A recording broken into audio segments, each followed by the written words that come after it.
This topic is, I guess, close and dear to me, reimbursement strategy. I spent a lot of time thinking about that, access, worldwide access for our oncology portfolio at Genentech. And it's something that's becoming increasingly important, not only in oncology, but in most therapeutic areas, and really trying to understand the perspective of not only getting regulatory approval is important, but really thinking about how you make sure your product gets in the hands of patients is even more important. When thinking about this topic, trying to think about who would be the best person to give you an overview, and that's a pretty easy thing for me to determine. So we have here with us Scott Howell, who's the head of patient access or access solutions at Genentech, which is the best program in our country. I've worked with Scott on a number of task force and projects, and I have really tremendous appreciation for his intellect, depth of expertise, his ability to really think outside of the box and problem solve. He's a physician, and so he treated patients, but also later on become an executive in the payer industry, so he knows how payers think. He then switched sides and worked on an industry and sort of negotiating on the other side. He's a master negotiator as well, man of many talents. And now he's, making sure that some of the best products and new products in the country or the world are getting in the hands of patients. So please join me in welcoming Scott Howell. Thank you.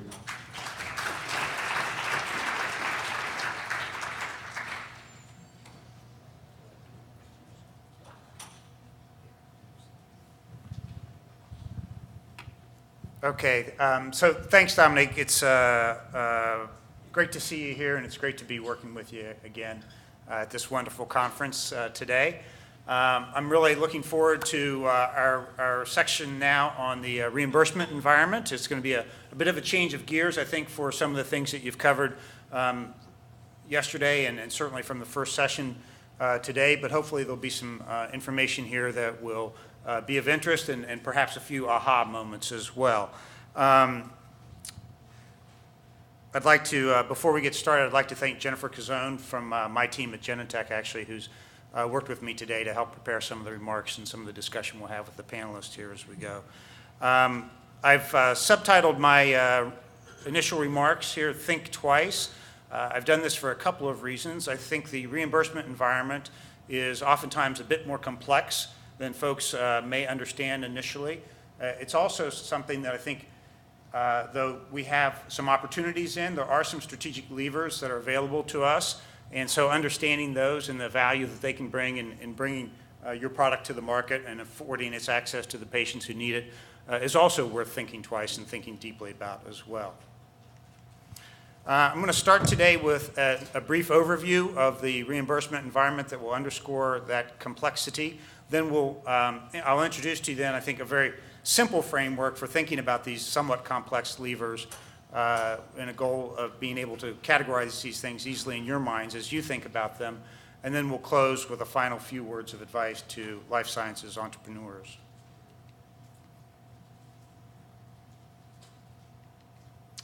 Okay, so at first blush, what's so hard about this, right? It seems fairly straightforward.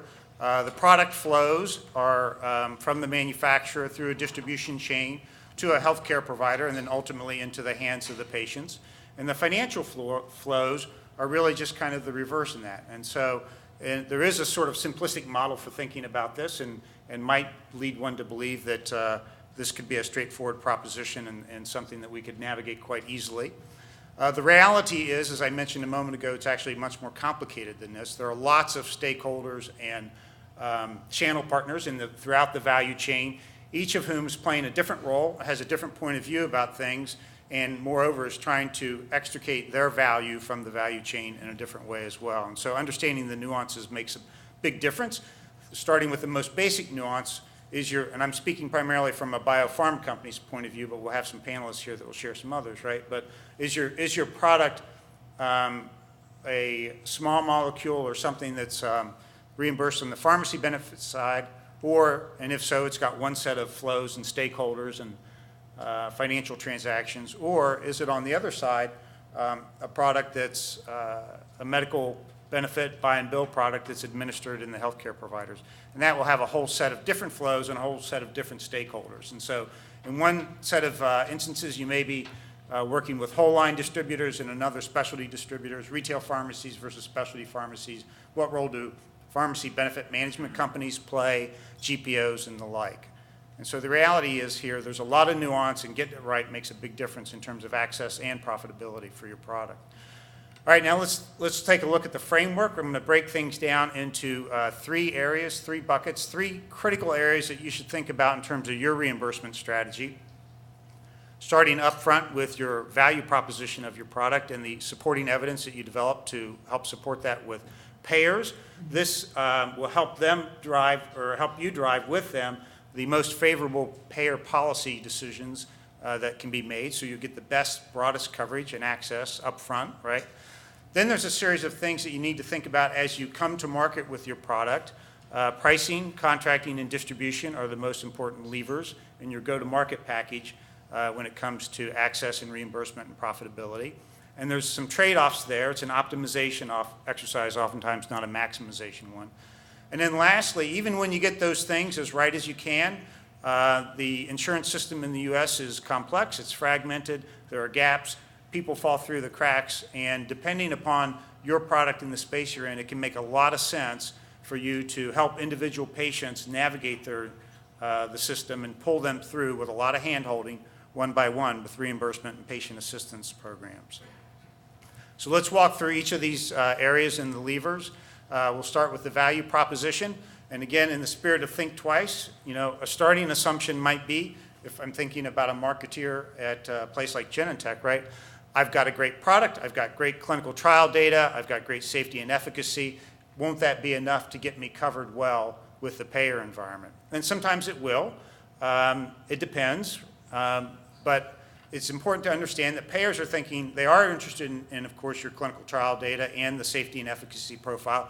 But their role as an intermediary is really much more of a financial role, right? They're acting on behalf of individuals and employer groups, trying to help people figure out how to finance their health care and keep it affordable.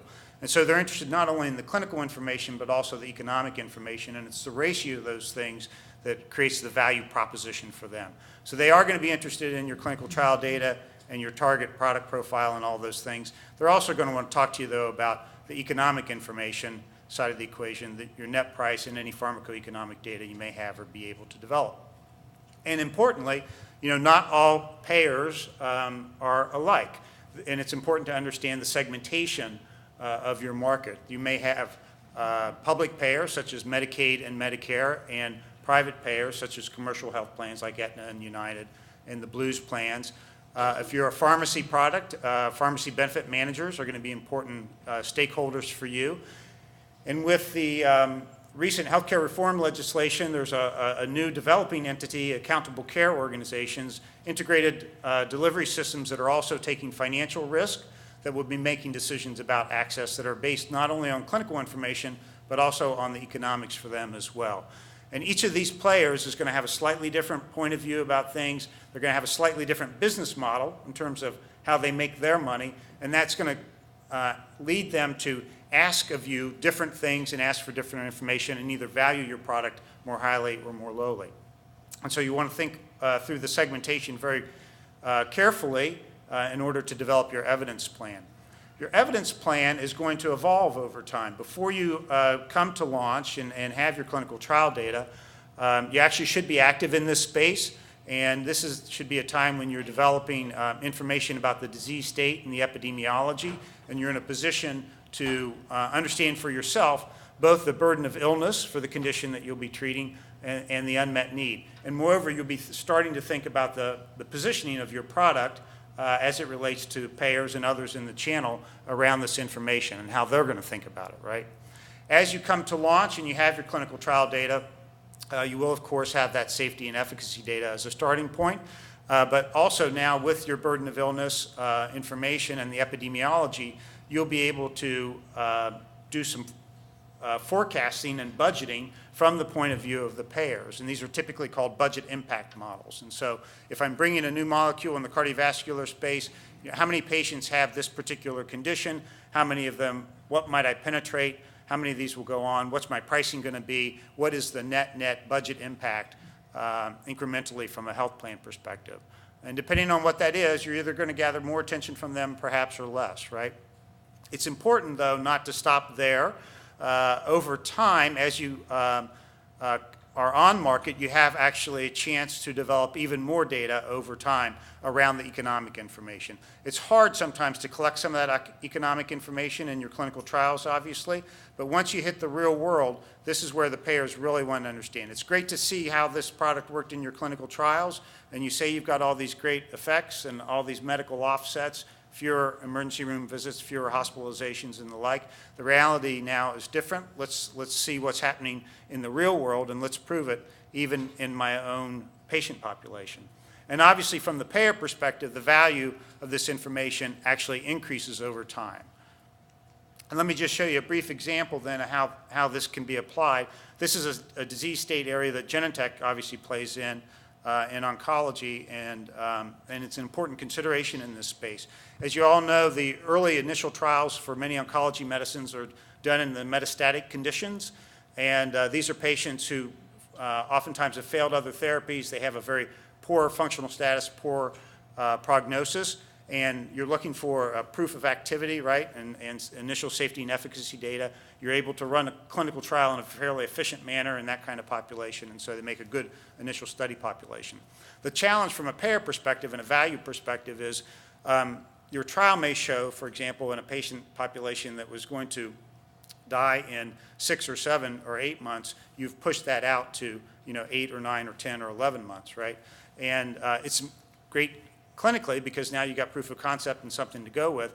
But this is where you get the headlines, though, when you price this medicine for a small target population to recoup your costs of, oh gosh, we've got this cancer medicine, it's $5,000 a month, or it's $7,000 a month, or it's $100,000 a year, and it only improves survival 2 months. Is it worth it? And I think as an industry, we've kind of been in this space for some time actually right now. The good news is, and if you do the value calculations, that degree of clinical outcome for the cost, and here it's represented in the cost per quality adjusted life year. This is a measure that the payers use frequently to think about these things. That ratio is not good, right? You may be spending $150,000, $200,000, $400,000 per life year. That won't seem like a good bargain from their perspective and the other things that they can spend money on. The good news, though, or the opportunity, as I said, once you've reached market, you can continue to study this stuff, and you can take the same medicine, show it in an adjuvant population, much greater effectiveness, and you get a chance not only to expand your patient population, but also to recast your value proposition. So now, for those patients where you may be curative for some and extending survival by years, the ratio changes, even if you haven't adjusted your pricing to a much more favorable manner. That's important to them because they're going to think differently then about enabling or not enabling access to your product. When it's a poor proposition, value proposition, as a payer, I'm going to set roadblocks in place. I'm going to control reimbursement to the providers in a way that may dissuade them. I'm going to require administrative hurdles, prior authorizations, meeting certain criteria, maybe formulary management and all those kinds of things. Once I get comfortable, actually, though, that your medicine is a reasonable value in a different population, and I see how the utilization is actually playing out in the real world, then I may reach a comfort level and back off from those things. And we actually have some great examples in our portfolio at Genentech where that has certainly been the case. All right, that's before coming to market, getting your value proposition for payers in order. As you come to market, I said there were 3 levers to think about: pricing, contracting, and distribution. We'll start with pricing. The initial thought, again, from a marketer at a company like ours may be, I love my product, it's got great data, everyone's going to love my product, and I'm going to extract as much value as I can. I'm going to price it as high as I can. Again, I think it's worth thinking twice. That may, in fact, be a good model for you, but there are exceptions to that. And you'll want to think through a number of things before you land on an eventual pricing model, right? So it is important to start with what launch to price do I think will maximize my net revenue. You need to think downstream, though, as well about launch price increase strategy over time. There are certain barriers in the market to price increases, and so whether you launch at a higher price and rely less on price increases or vice versa is an important strategic consideration. And obviously, you'll need to think about payers, but also those other stakeholders as well, PBMs and group purchasing organizations as well. And let me just show you an example of how this can play out as well. McKenna, is anyone here familiar with this product from the past, recent past? Okay, so this is a good illustrative story about pricing, a cautionary tale perhaps about that positioning of pricing high to extract the value that I can. It's a progesterone product that's used to help prevent the risk of preterm birth in pregnancy. It was predecessed by a number of generic progesterone molecules on the market who were used for this indication, though they had never been studied and labeled. And they were put together in compounding pharmacies and then made available. The company saw the opportunity actually to do the clinical trials, do the drug development, get the regulatory filing and labeling and positioning in the market, and add value that way to the patients, but then also for themselves as well. And so they developed a branded product that would do that. They came to market and they priced it at a price that was 100 times the price of the generically available compounded generics. And as you can see, and this is just a snapshot of the headlines over time,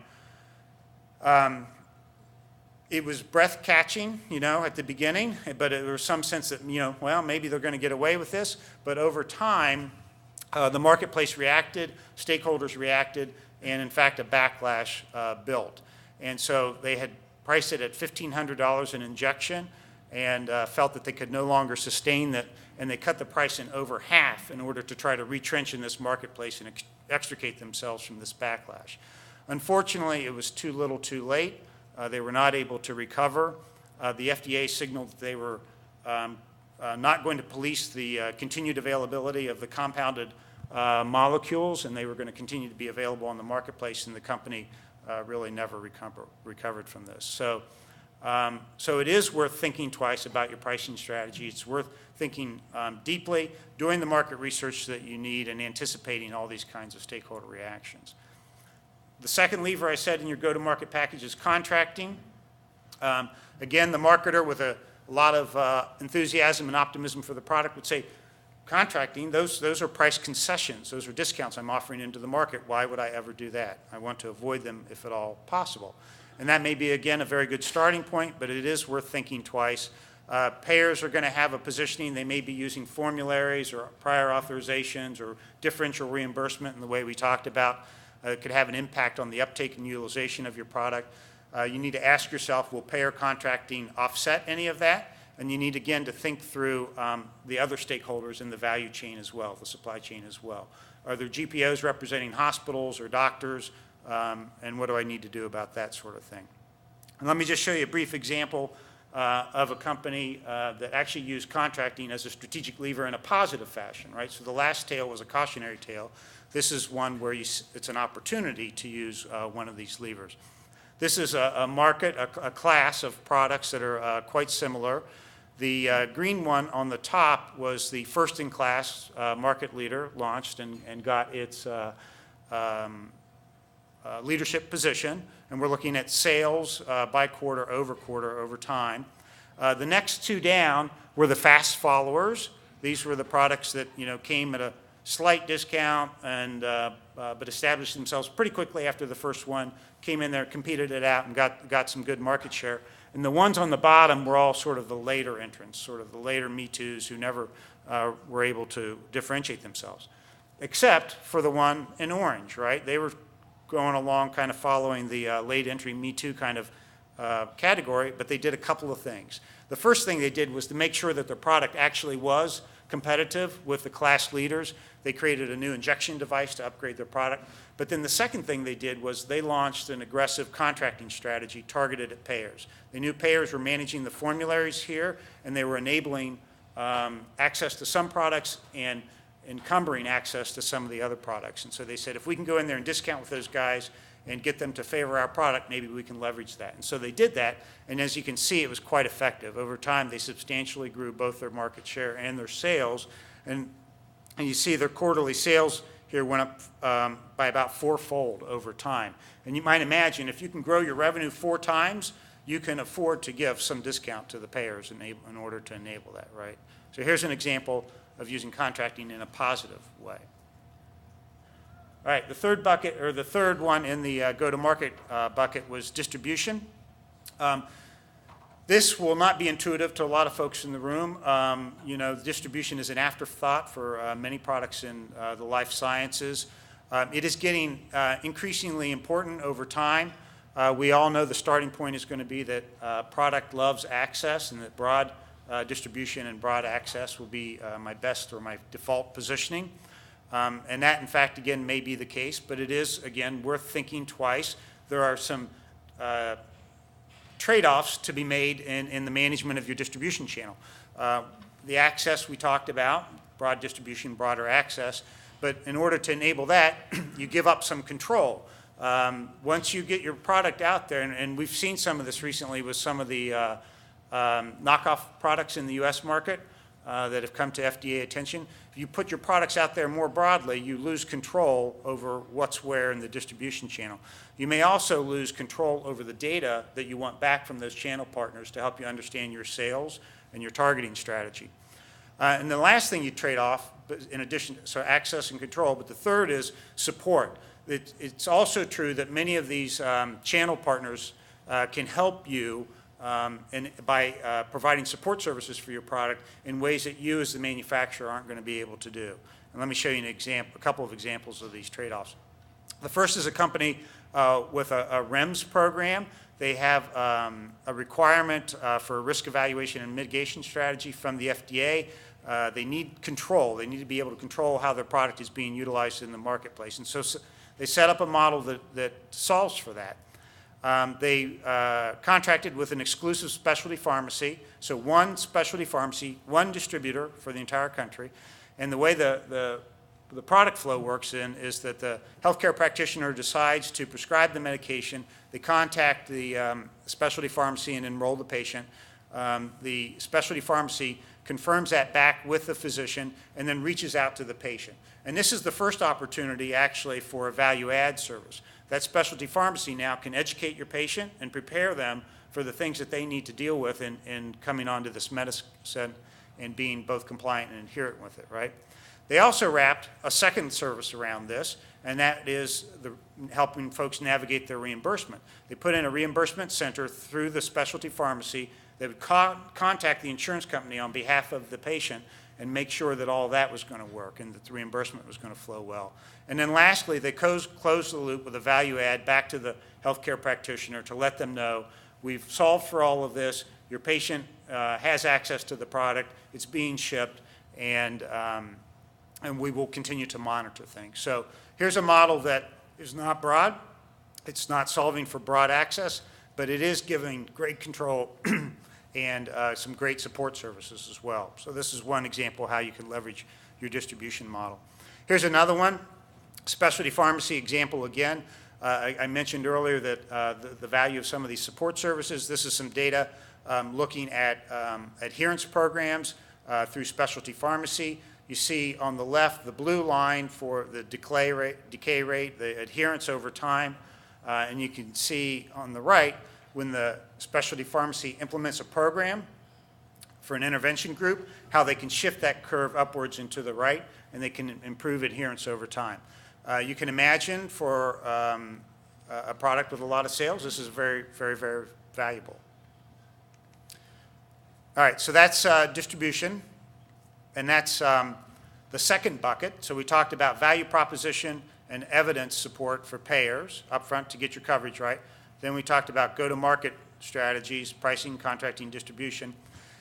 And I said earlier that even when you get all that stuff right, it's still complicated. There's still gaps in insurance or people who are underinsured and don't have insurance and they need help. And this is where you'll start to think about those reimbursement support programs. The default position may be, particularly for early stage companies, that this is a nice to have, and I'll think about this later when I'm a bigger company. I would propose actually it's a pretty big deal depending on the space that you're in. As I mentioned earlier, the U.S. healthcare system can be hard to navigate. If you're in a space where you're targeting small populations and therefore generally have to charge higher prices, that fragmentation and those gaps, the effect of those things is greatly magnified. And the value of an individual patient, pulling them through, is also greatly magnified. And so even if you get your access strategy as right as you can get it up to now, as we've been talking about, it's worth layering on an intense reimbursement support service to do all that hand-holding and to pull these people through. And generally, there's three components to that. A contact center that will help folks navigate their insurance, contact their insurance company on their behalf, and then inform them about the information there. Some form of copay support. Co-insurance and copays are growing in this country, and many times people can't afford those, and they're a big hurdle, particularly for targeted therapies. And then lastly, the free product for patients who either don't have insurance or who have been denied. It's important to healthcare practitioners to have confidence that when they want to use your product, regardless of the patient's ability to afford it, regardless of their insurance status, they're going to be able to use it. You'd like to encourage a mindset where you're in this with them and you're going to help take care of those patients. And let me just give you a final example of the potential value of reimbursement support programs in this way. So this is some market data looking at reimbursement confidence, the prescriber confidence in accurate and timely reimbursement from payers in a particular disease category and a variety of medications. The one on the left that they have the highest confidence in is a very low-cost generic-like medicine. So you can imagine not much financial risk to them, not much hurdle from the payer perspective, high degree of confidence I'm going to get reimbursed and it's not going to be a problem. The three in the middle are established branded products that have been kind of duking it out in the competitive market arena for some time, all of which are operating very substantial, sophisticated reimbursement support programs. And you can see they don't do quite as well on reimbursement confidence as the low-cost generic-like product, but they do fairly well. And there are some differences, right? More robust programs or better operated programs perhaps seem to make a difference. And then on the right, we have a new entrant who came to the market a bit later, doesn't yet have all the payer policy and all the coding in place and all the things that we've been talking about up to now. It's created some confusion in the marketplace. Their reimbursement support programs are not as well established yet. Doctors' offices and patients don't know where to find them, how to access them, and how to best interact with them. And you can see all of this complexity is substantially reducing the prescriber confidence. You might imagine it makes a big difference. When doctors are thinking about what medicine to start for this patient, I have a series of choices here. And is my reimbursement confidence higher or in the middle or lower? And so getting those things right, again, I would say is worth thinking twice. And so just to wrap up then, we talked about a framework, a simple framework for simplifying some of this complexity, thinking upfront about your value proposition and the evidence that you're going to develop to go to payers, get the best coverage you can. Then when you come to market, being thoughtful about your pricing and contracting and distribution decisions and looking actually for opportunities to use those as levers. And then on the back end, even once you've done those things as best you can, there's still going to be patients that have gaps. And what can you do from a reimbursement support perspective to help pull those patients through one by one? I'm going to close with just a final words of advice for early stage companies and entrepreneurs. Obviously, my main positioning here is it's worth thinking about this stuff. Put yourself in the position of those other stakeholders in the value chain, identify with them, listen to them, go out and meet with them, do some market research, be thoughtful about these strategies, and be smart, make good decisions, realize that there are trade-offs and you're optimizing, sometimes not just maximizing. And lastly, I didn't spend a lot of time on it here, obviously, but this environment is full of a host of regulatory and other governmental considerations, and it's really, really important to take those things seriously and do them right and do all of your government price reporting and all your regulatory compliance efforts in this space in a very robust fashion as well. And so I would close with saying, get good counsel, as we saw in the last section about intellectual property. The value of getting good counsel in that space is quite high. I would say it's equally high in this space. It's likely for early stage companies that you don't have a lot of homegrown expertise on your teams yet. There is expertise in the market. I would generally counsel you, it's likely not the big consulting houses, the McKinseys and the Bains and the places that I would look for if I were in your shoes, There are, though, individuals who have worked in this environment throughout their careers and who are now out there sharing their pearls, their wisdom with companies in earlier stages. And if you find the right ones of those, they can be much more accessible, much more less costly, and able to tailor their advice really to your situation. And lastly, I would say it may be even that if you're in a very early stage company, thinking about this is like too far off in the future, and in which case it isn't so much get good counsel in preparing to do this yourself. It may be, though, get good counsel in thinking about this in terms of your partnership opportunities going forward, right? There are companies, established companies in the industry that play in different arenas here, are more skilled in some areas than others, depending upon their product portfolio and the way they've come to market in themselves over time. And this can be a big differentiator for you. It can be a big enabler or a big encumbrance for you as your product comes to the market. It can be a big value creator or value destroyer. And so think about your partners in this as well. All right, so let me close there, and we'll invite our panelists up. Okay, welcome everyone. As we did in the last session, why don't we start off with some introductions? If you could all briefly introduce yourselves and the company you're with and what you're working on. Hello, my name is Christine Bund. I'm the CEO and founder of Integra Biomedical. We are developing a combination product consisting of a novel cancer therapeutic that acts on cancer stem cells and a companion diagnostic for triple-negative breast cancer.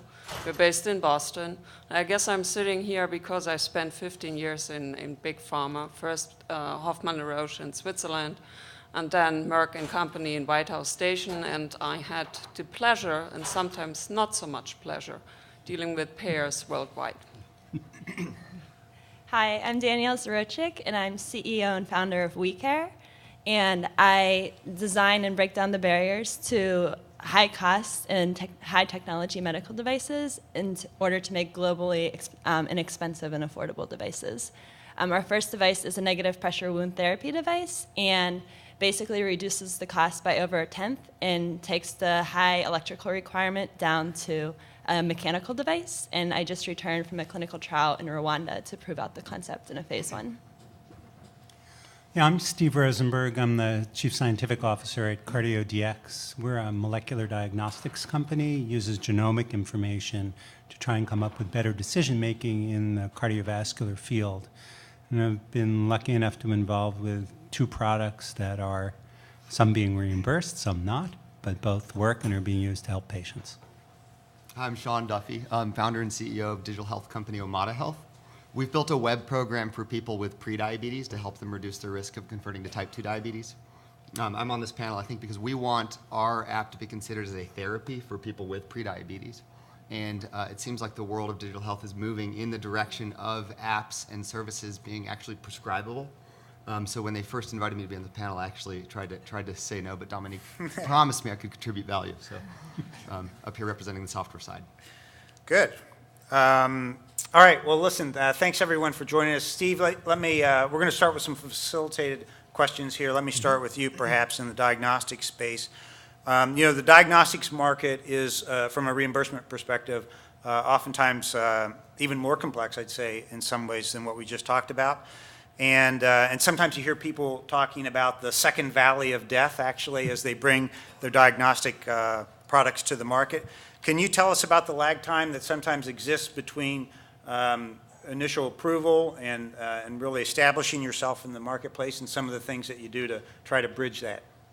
Sure. So the FDA has been remarkably opaque in trying to decide how they want to regulate complex in vitro diagnostics based on multiple analytes. That is, not measuring a single thing, but measuring many things and using equations then to relate those to healthcare outcomes. That being said, they're using what they call enforcement discretion to enable you to be on the market, but not requiring clearance or approval. What that has done is created more complexity from a payer perspective, because you can launch then a product. There's no guaranteed approach to whether you get paid or not. And different payers all have different views. And one of the things payers require is a sort of set of data that you need to have. These are analytical validity of your test, the clinical validity, does it do what you say it does clinically? But beyond that, they want to know about clinical utility. This was a point that was raised earlier, which is, does the test in the real world, not in a clinical trial setting, actually change the way physicians and patients act? And from a payer point of view, that's really important because that drives the economics. And what they want, what the payers want to see is, yes, the science in clinical medicine makes sense, but also that there's an economic story that says not only do you do better medical care, but you do it cheaper. And the challenge you have is for you, especially as a small company, to start off saying, okay, why should Aetna listen to me when I call them up and say, I want to talk to you about our new product? They'll say, no one uses it. We don't know anything about it. We don't believe your technology. And why should we spend money on this? I mean, they're in the position of saying no. That's really their role. And what you need to do then is to then set up a commercial infrastructure so you can sell your product. You are then doing this under a circumstance where you almost certainly have a negative gross margin. That is because you're selling a product, your physicians are using it, it costs you money, but you're not getting paid for it at all.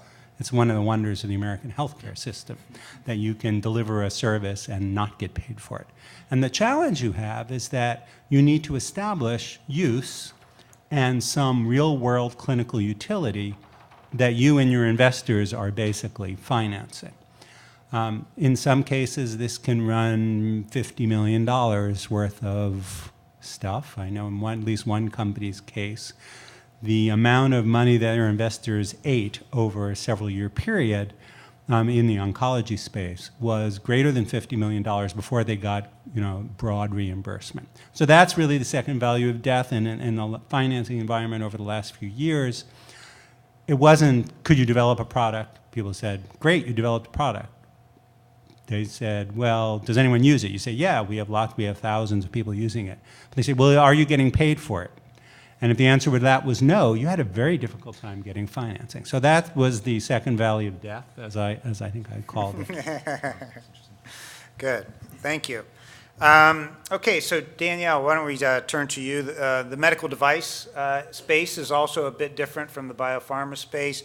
Reimbursement there for many of those devices actually is through DRGs, diagnostic-related groups. Could you share with us a little bit about how DRGs work, and also with a product like yours that you've priced much lower than the standard of care, how that works and how that fits for you? Yeah, so basically what I did is I looked at the reimbursement strategy of that technology, and it was limiting to patients because of they weren't getting reimbursed for it, so it limited the amount of patients that could get reimbursed for it. So that was actually in my design process, is what price point did I need to meet in order to meet the broader patient population, and also what the issue with us is we're not saying you have to pay this higher price in order to get this value. So we're not claiming value. It's our clinical data is really important to show that we're equivalent to the current devices, and how do you prove that out? Mm-hmm. And the buyers or the payers, as far as convincing them of that. Mm-hmm. And so in medical devices in general, I guess in order to come up with a new device, it's very hard to enter into a market where a device exists if you're not meeting price points that are significantly less. Yeah. And part of that is because you're dealing not only with the payer as an economic decision maker, right, but also the provider. Exactly. Yeah. So the hospital has got a constrained amount of money because of this diagnostic-related group reimbursement for the whole episode of care. Now, the flip side of that, though, is it could create opportunity, right? And are you taking advantage of that? Yeah, so right now, we're basically having discussions with those groups is very important up front before you finalize the device and start manufacturing. And so that's really the position I'm at right now, is tweaking the device for manufacturing, and these conversations are actually very important as far as what they're looking for in your device before you spend the money to actually market and make that device. Right. So you've got a pricing decision to make where a lower price to a provider, economic decision maker, right, which is in a very powerful position to influence product choice. A lower price will enable their adoption, right, but potentially leave money on the table for your company.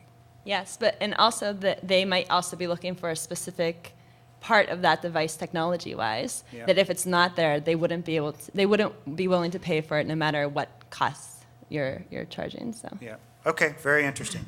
All right, Christine, you said your company is developing a targeted medicine that could be a real breakthrough for some patients with breast cancer.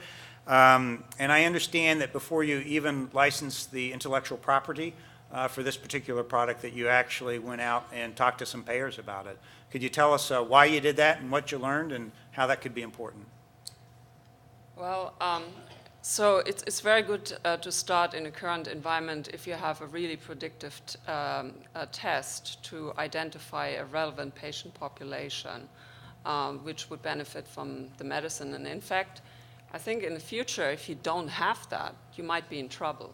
I actually just attended a panel in Boston. There was a discussion. I got this question, Christine, why don't you, in this capital-constrained environment, drop the companion diagnostic and just launch the therapeutic?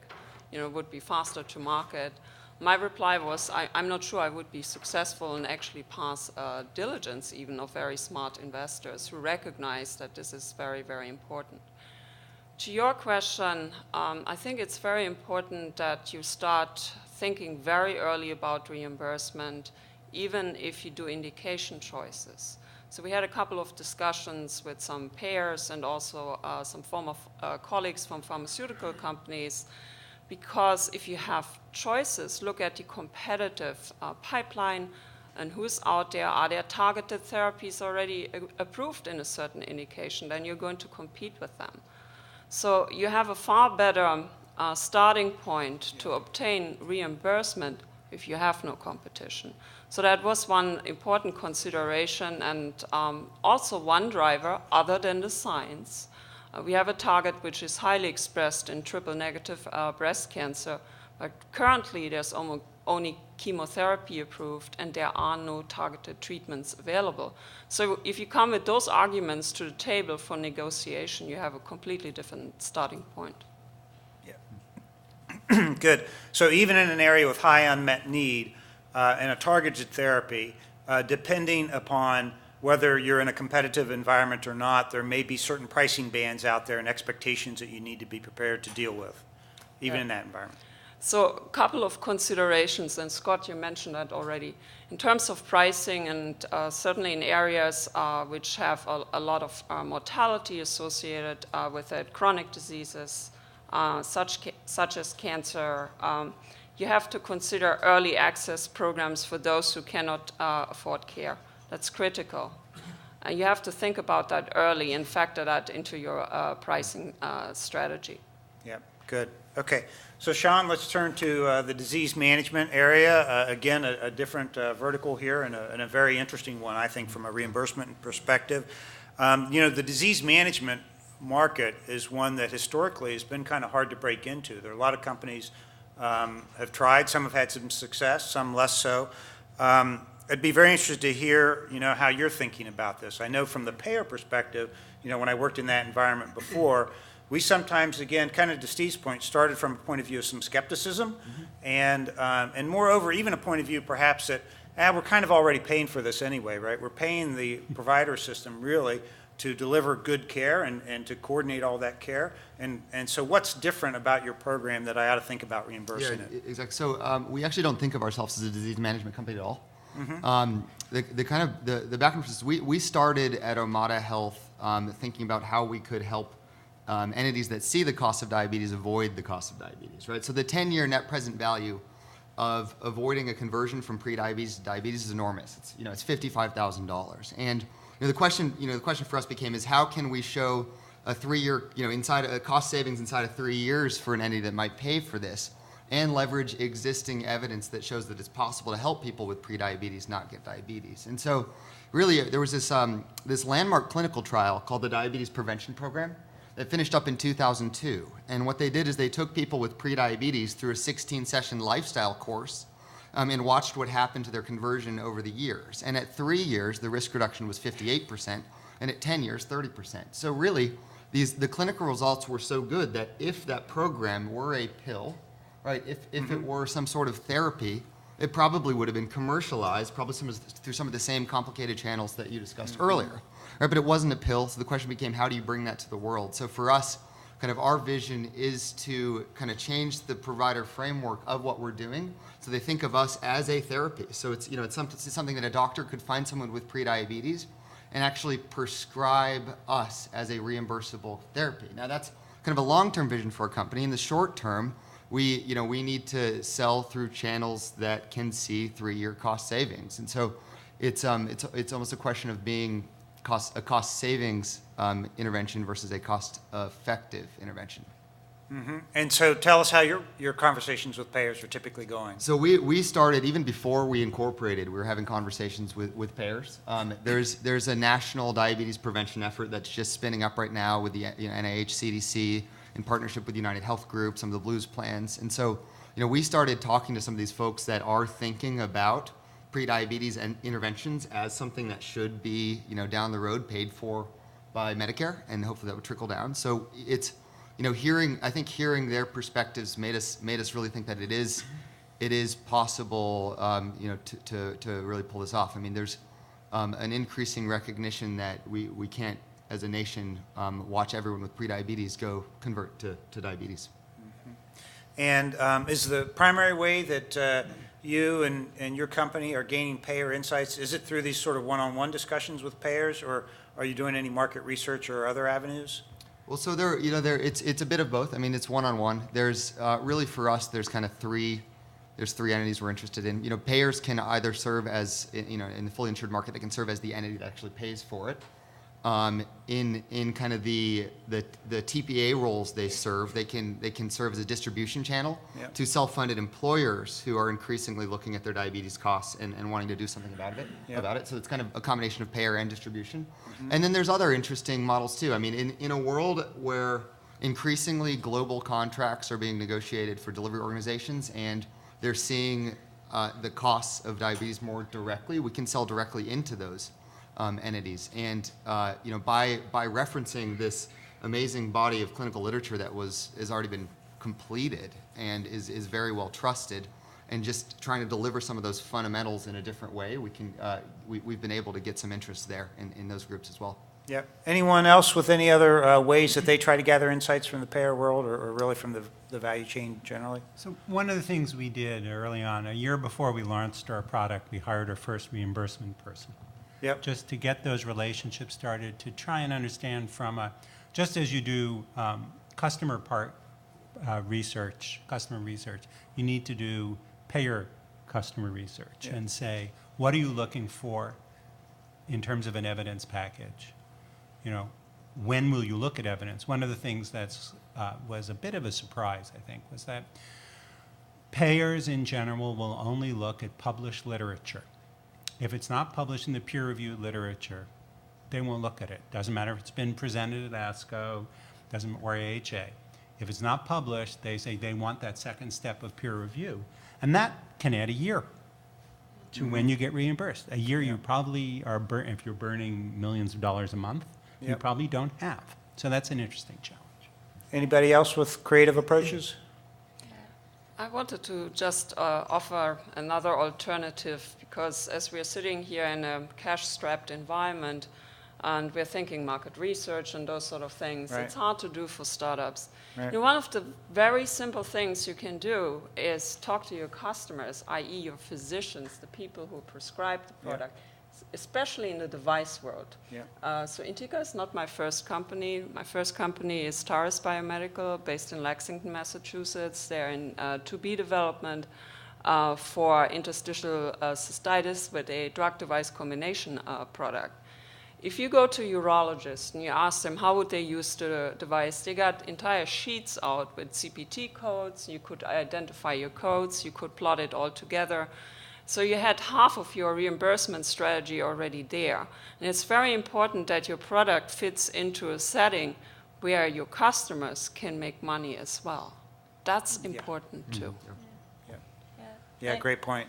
My first step in designing the device was actually interviewing doctors, nurses, and patients and payers from the U.S. developing world and military, because those are the markets I was targeting. And that really drove my functional requirements for my initial design. Yeah, interesting. I think the point about how important it is to have a business model where the other stakeholders and downstream customers and ultimately the providers can make money as well is a really, really important one. We see it in our space for the buy and bill products, and that's where in particular these decisions about pricing, initial launch price, price increase strategy, any discounts that you provide into the market, because they get wrapped into government benchmark prices and those kinds of things that lower reimbursement eventually, and even your distribution model and how you control that and manage that as well. All impact sort of downstream profitability for other players. And it's very nuanced, really important to get all that stuff right. That's a great insight. One of the things with new technology is you can't always have a distribution channel. So, in fact, the way we run our current test is that all the physicians who order it send their samples to Palo Alto, where we run it in a CLIA laboratory. And what that means is it makes it very difficult to have the customers, in this case physicians, have a stake in our product. As a matter of fact, we're in some ways taking away what they're getting if they have imaging equipment, for example, in their office. You say, well, don't use your imaging, your nuclear camera.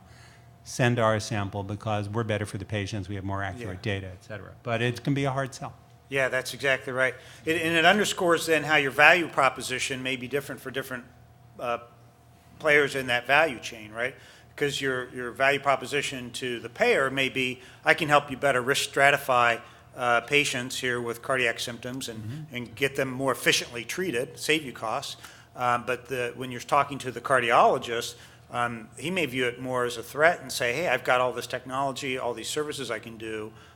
That's not a saver for me. Yeah, we actually see that payers can really be a driver of new technologies in medicine because of the need to bend the cost of healthcare.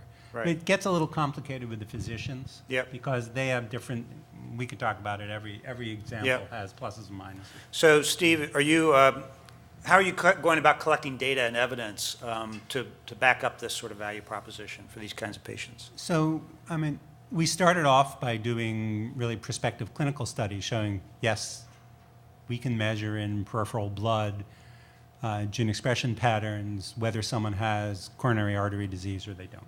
So that was really a requirement, and we published that a few years ago. But then we started using strategies which are much less intuitive from a sort of hard science perspective, which is to ask, for example, okay, patient comes to see you. You, as a cardiologist, make a decision what you think is going on with them, what your usual care mode is. You then run our test. You then say, okay, do I change my mind about what I was going to do or not, and how often? Because that says, okay, there's clinical utility because you're willing to make a change in your patient management based upon this new information. Then you also need to show, as subsequent study, and we did that as a prospective study, then you need to show, does it save money? And then you get into some of the exact same things you were talking about. Yeah, so you're looking at impacting the diagnostic patterns, referrals and utilization of different tests, but then also potentially downstream cost offsets from reductions in... Yeah, I mean, it depends whether you're looking at cost effectiveness or budget impact, right? Long term, you're looking at how often does someone go to have an angiogram. Angiograms are pretty safe, but there is a rate at which you have bad side effects from it, like bleeding. And then you also have to say, well, if you're getting people who wouldn't have been diagnosed, do you prevent people from having heart attacks down the road? But the real value of our test is actually 90% of the people who show up with symptoms suggestive of coronary disease actually don't have coronary disease. And we can rule those people out very effectively. That's not the way you usually think about medicine, as not doing things. As a matter of fact, we as a society are really bad about saying, okay, I don't need anything done. Everyone says, I want the latest test, I want the latest drug, I want the latest this. And of course, that's extremely expensive, and that's what we pay for. Right. Interesting. So Sean, how about your area? This business of developing evidence obviously is an important one. Yep. And you said that, your company's work is, foundational to that actually was a huge multi-year government-sponsored, set of trials with a very robust evidence base. Is that sufficient in order for you guys to craft your value proposition and tell your story, or are you also collecting other bits of information? I mean, we'll collect other bits of information, and down the road we may run a trial to show that we can hit the same primary weight loss endpoint outcomes as the original diabetes prevention program. But it's been enormously important, and I mean, the reality of kind of what we're doing is I don't think we could have a business without the original DPP and kind of some of the translation efforts that have happened consequently, because it's really tough. It would be incredibly tough for us to build the ROI studies that show cost effectiveness and cost savings. It would be tough for us to explain that this could actually work without being able to point to it. So our real challenge is, first, we need to adhere to and abide by the fundamentals of this original behavioral intervention, which is made a little bit easier because the CDC's created a standards body to recognize organizations as delivering a DPP-style lifestyle intervention. So we can point to that. And then just convince folks that even though we're not exactly the same, because we're doing this all over the web, and it's a different modality, even though it's not exactly the same, it's close, and it's worth giving it a shot, because the alternative is very often setting up an on-the-ground program, which is difficult and tough to scale. And how mature is your evidence around your particular application yet? We're very early. Our company is Yeah. brand new. I mean, we're a year old. We're still kind of in the seed funded stage, and so we do have. I mean, we have a pilot in progress right now with 230 people with prediabetes going through, and so we're collecting great data through our digital, cell phone enabled scale and all sorts of things like that. So we can point to that in progress, and that's actually been enough for us to set up pilots and get some rollouts going. And in the meantime, are payers reimbursing? It's looking like it's heading in that direction. The first markets that we're going to start with are really it's the self-funded employers. Yeah, gotcha. Because they see cost of diabetes, and it's a little bit easier to get a pilot set up in that realm, but that's not our long-term vision to stick only in that channel. Okay, so it sounds like you're working on navigating your version of Steve's Valley of Death as well. And so good luck with that. Christine, we're just talking about how hard it can be to collect this kind of evidence. The regulatory burden for safety and efficacy in the FDA and all can be very high. This is a little more nebulous, right? And so do you have any tips for how companies can think about this and plan for it, and where you might look for data? Yeah. So unfortunately in the United States, I think, and I hope you agree, we are dealing with a little bit with a moving target, because the reimbursement environment is changing. Right. So you actually can learn from ex-US countries. Think about the UK, Germany, Australia, where you have to actually support health outcome studies to get reimbursement and to maintain reimbursement. So there are a lot of experts who are pointing out that this is sort of the general direction the US is heading for. So I give you one specific example actually in our field. As I mentioned, our first targeted indication is triple-negative breast cancer. There are new guidelines just issued throughout ASCO which support an accelerated approval in this field. Only one randomized trial, a histological endpoint, all wonderful, no refractory metastatic population. You can go into early high-risk breast cancer patients, triple negative in this case. So that's all wonderful from an FDA track. Now, I'm thinking payers, are they going to care about the histological endpoint? I don't think so. Right. So the FDA still requires you to collect survival data. So it's very important to think about outcomes and also economical outcomes, not some sort of benefit or clinical endpoint. And start thinking about that also already in preclinical development. What data can you, for instance, with a novel therapeutics, from a safety perspective, collect, which will strengthen your argument. Good. And we're going to open up for questions.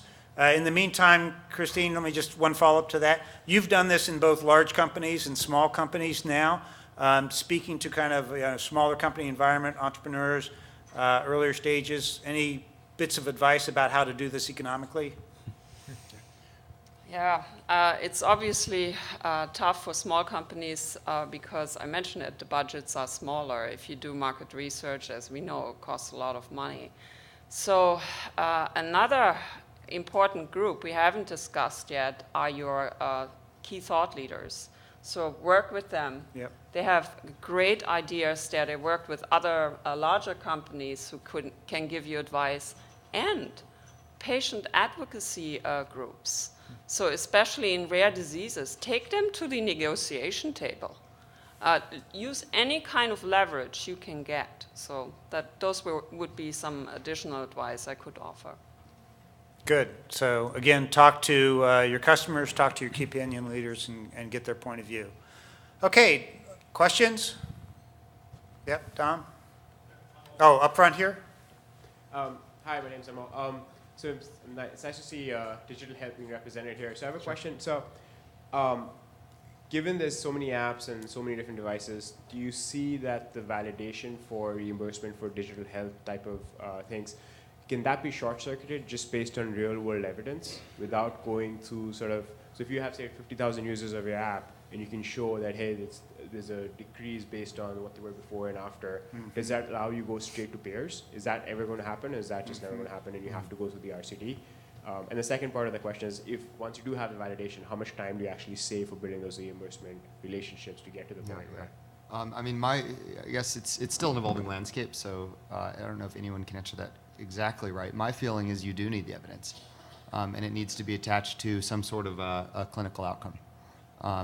That's just kind of the way it's kind of the way we're approaching it, and there's some other digital health companies that are thinking about that as well, and I think, I feel like that's the way it'll probably go. I mean, a lot of these, also for digital health technologies, a lot of these trials aren't going to be outrageously expensive, right? I mean, it's, for what we're doing, I think if we ran some sort of trial to compare ourselves and benchmark ourselves against on-the-ground brick-and-mortar diabetes prevention efforts, we're talking $500,000, which is obviously a lot of money, but it's not what you might see if you're trying to run a trial with a huge, a therapeutic. So my feeling is yes.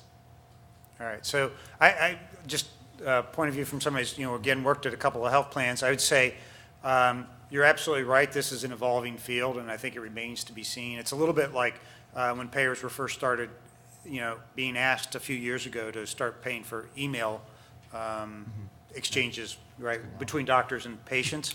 And so time will tell. My belief is they'll largely start from a point of view of skepticism. The background in healthcare from their point of view is that incremental things and incremental services add costs until proven otherwise, basically, from a cost perspective. From the administration perspective, they also add complexity administratively. They have to deal with very broad provider networks, and they have to deal with certain regulatory rules, insurance rules in each of the states that they operate about fairness and all those kinds of things. And so what's my basis for choosing to reimburse Sean's program but not reimburse your program or someone else's?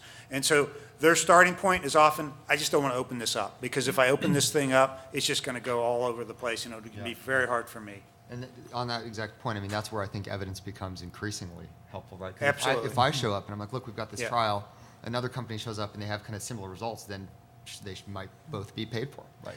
Yeah. I think the other thing, though, that someone touched on is outcomes. The whole question about whether you will be asked to prove that what you're doing is better than present standard of care in a randomized clinical trial.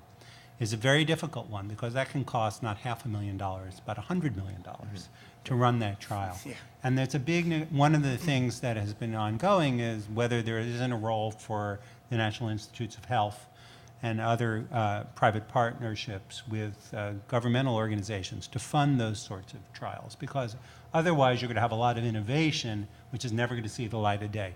If you can get a surrogate endpoint that sort of bootstraps you into it, maybe, but at the end of the day, that's really the gold standard, and whether you'd be held to that with new technology is a debate in many fields, I think, today. Okay, our next question in the back. I just had a comment for all the panel members about, we're talking about payers, but I'd like to see what your thoughts are about consumer-driven healthcare and directly marketing to the individual, because a couple of the panel members, Sean, Steve, and probably Dominique, you could sell directly to the individual, and I think that's growing, high deductible plans, health savings accounts, and that hasn't really been addressed much. We keep talking about these big payers. We have to get approval from payers. And I see a model where that's going to go away.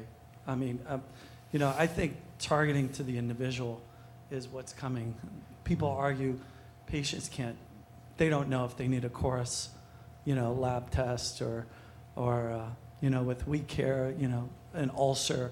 But I think that's coming, I think there's some regulatory issues with that. The FDA really isn't in favor of direct-to-consumer marketing as much as they can control it. I mean, some of the instances around, personal genomics and what 23andMe and other people have done has gotten the attention of the regulatory authorities because it isn't clear they've ever done the trial to show it makes a difference. And so, that it's the wild, wild west, I think, to some degree out there, and how it will evolve is going to be interesting. Sean, you've probably thought about that, right? You could either seek reimbursement at payers or go to the consumer route. Yeah, we've thought a lot about this too, and a piece of it is also, obviously the price point, right? That you would charge to the end user, and for us, the price point we'll charge to the end user and kind of a B2B customer. It's not absolutely unreasonable. I mean, we're talking like maybe a little bit more expensive than Weight Watchers. So I do think for a certain segment of people who know already that they're at risk for diabetes and they want to kind of take control of that and really figure out a way to work with some sort of program to address that. There is a market there. It's not kind of core in our strategy. I think our goal is for us to have something that's effective and engaging and can really do its job. It needs to be so enriching and interesting to go through that it needs to feel like the sort of thing you'd want to pay for anyway. So once we've got that up, I think we'll prototype that channel and try selling direct to consumer. And if it turns out to be a big success, that's great. But right now, it's just not our core focus. Yeah. Okay. Others here? Hi. I have a question that's probably a little more relevant to devices, but can you speak about the sort of reimbursement price, the thoughts that you have to have on reimbursement and pricing when it comes to, say, building a better mousetrap that fits into an existing CPT code? I'd imagine that there would be constraints there, but I was also curious about the potential possibilities that you have. Yeah. Anybody want to take a shot at that? Danielle, do you? Yeah.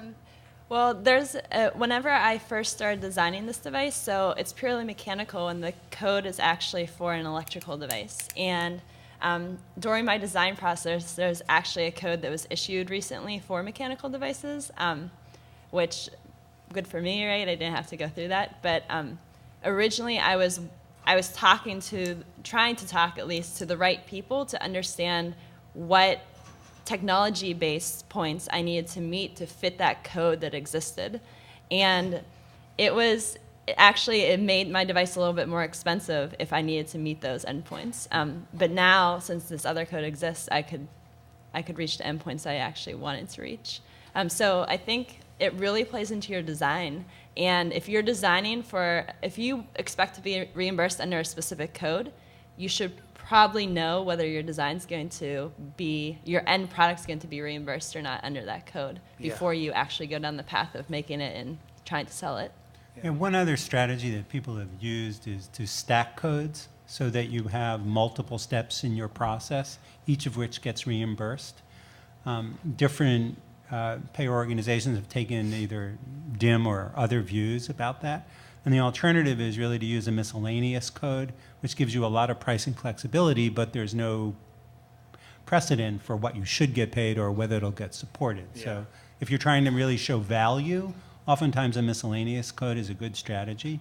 But then eventually that's all changing under the new coding guidelines, which are coming out in the next few years. Yeah, I think this is a really important gap in the healthcare finance system, actually. There are tremendous constraints to the coding processes and the administrative systems that, process claims. They don't provide the degrees of flexibility that are required actually to support the proper use of products in all their applications. You can imagine a company that's, developing an agent that has immune actions or whatever that might be used in cancer, might be used in RA, might be used in inflammatory bowel disease or whatever. It could be used in different dosages, have different value propositions for all of those, and you just don't have the flexibility in the coding and systems to administer all that, and you end up having to pick sort of a compromised, optimized program that doesn't really fit any of them well, and can lead to pretty substantial dislocations in the marketplace over time if you're not really smart and savvy and thinking about that stuff. One last question. Hi. Question about contacting payers. So we have a clinical oncology diagnostic. It took a bit of time for us to interview a few dozen clinical oncologists, but it didn't cost us any money. But then when we started thinking about payers, one afternoon with a reimbursement consultant was $1,000, and we have a few $100,000 in funding. That's pretty expensive for us. Can you give a little bit of advice to the beginner on how to make those first few contacts with payers without having to pay? You get what you pay for? Is that Yeah. Dive into your network. It's probably very, very likely that some of fellow entrepreneurs, CEOs know some sort of a payer. You have to do the legwork, get the introductions, and follow up. That's the simplest way. Yeah. Thank you. I do think generally you will find some members of that audience who will be willing participants. You'll find some chief medical officers or chief pharmacy officers or others where this is kind of a fun intellectual exercise for them and a bit of a diversion perhaps from their day job. And if you do the right networking and can get the introductions, my guess is you can find some people that actually will be willing to sit down and talk with you. Okay. All right. Well, listen, thanks very much to our panelists. I really enjoyed learning about all the different verticals here and how these reimbursement issues apply in your space. And thank you all for your attention and for your questions as well.